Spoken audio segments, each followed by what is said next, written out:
আসসালামু আলাইকুম। নতুন একটা ভিডিও নিয়ে হাজির হয়েছি। আজকে দেখাবো ব্রয়লার মুরগি কিভাবে রান্না করতে হয়। আর এটির স্বাদ হবে একদম দেশি মুরগির স্বাদের মতো। প্রথমে প্রয়োজনীয় উপাদানগুলো নিয়েছি। মসলাটা এখানে দেখানো হয় নাই। আর এখানে সবগুলো মসলা এবং আদা, রসুন এবং শুকনা মরিচ ব্লেন্ডার করে নিয়েছি। মাংসটা প্রথমে পানি ঝরিয়ে তারপরে সেটাতে হলুদের গুঁড়া এবং লবণ দিয়ে কিছুক্ষণ মাখিয়ে রেখে দিয়েছি। কিছুক্ষণ মাখিয়ে রেখে দিলে কি হয়, মাংসের ভিতরে পরিপূর্ণভাবে লবণ এবং হলুদটা ঠিকঠাকভাবে যেতে পারে। রাখার পরে এটাতে যে আলু দেব, সে আলুগুলো আমরা ভেজে নেব এবং মুরগির এই মাংসগুলো ভেজে নেব। প্রথমে আলুগুলো এই যে কড়াই ভেজে নিলাম। সাথে লবণ এবং হলুদের গুঁড়া দিয়ে বেশ কিছুক্ষণ এটা ভেজে নেব। আস্তে, আস্তে নাড়বো যাতে লেগে না যায়। নাড়ার পরে আস্তে, আস্তে যখন কিছুটা হালকা, হালকা লাল, লাল ভাব হবে, ঠিক সেই মুহূর্তে এটা নামিয়ে ফেলব।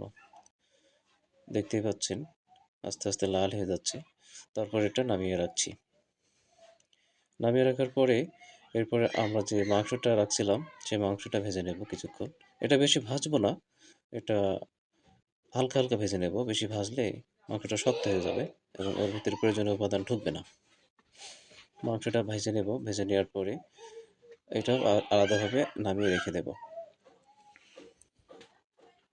মাংসটা ভাজা হয়ে গিয়েছে, মাংসটা নামিয়ে রেখে দিয়েছি এবং এখানে যে বাটা মসলা ছিল, সাথে পেঁয়াজ এবং ওর সাথে যে হলুদের গুঁড়া অ্যাড করলাম, লবণ দিয়েছি পরিমাণ মতো, আর রসুন, আদা সবকিছু যে ব্লেন্ডার করা ছিল সবগুলো একসাথে দিয়ে এটা কিছুটা হালকা, হালকা কষিয়ে নেব। আর যে মসলার পানিটা ছিল, সেই মসলার পানিটা দিয়ে হালকা, হালকা যাতে লেগে না যায় এজন্য এটাতে দিয়ে নেড়ে দেব। তারপরে যখন এটা লেগে যাবে, নিচে ভাব আসবে লাগা, লাগা, তখন আমরা মাংসটা দিয়ে দেব। মাংসতে আলাদা কোনো পানি দেব না। আলাদা পানি দেব না। ওই যে যতটুকু পানি আছে মাংসের ভিতর থেকে বের হবে, অতটুকুতেই মাংসটা কষানো হয়ে যাবে। মাংসটা যখন লেগে ভাব আসবে, লাগা, লাগা ভাব, অর্থাৎ কষানো হয়ে গেছে তখন।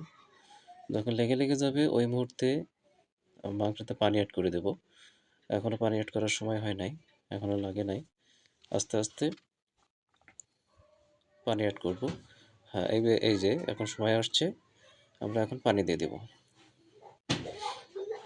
মসলার পানিটা দিয়ে দিলাম যতটুকু বাকি ছিল। তারপরে প্রয়োজন মতো পানি দিয়ে দেবো। ঝোল বেশি রাখবো না, এজন্য বেশি পানি দেব না। যতটুকু দেওয়ার ততটুকু দিয়ে দেব।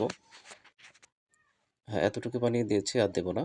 তারপর আলুটা ছিল, আলুটা দিয়ে দিলাম এবং আলুটা এর সাথে মিশিয়ে আস্তে, আস্তে নেড়ে মিশিয়ে আমরা কিছুক্ষণ এটা ঢেকে রাখবো।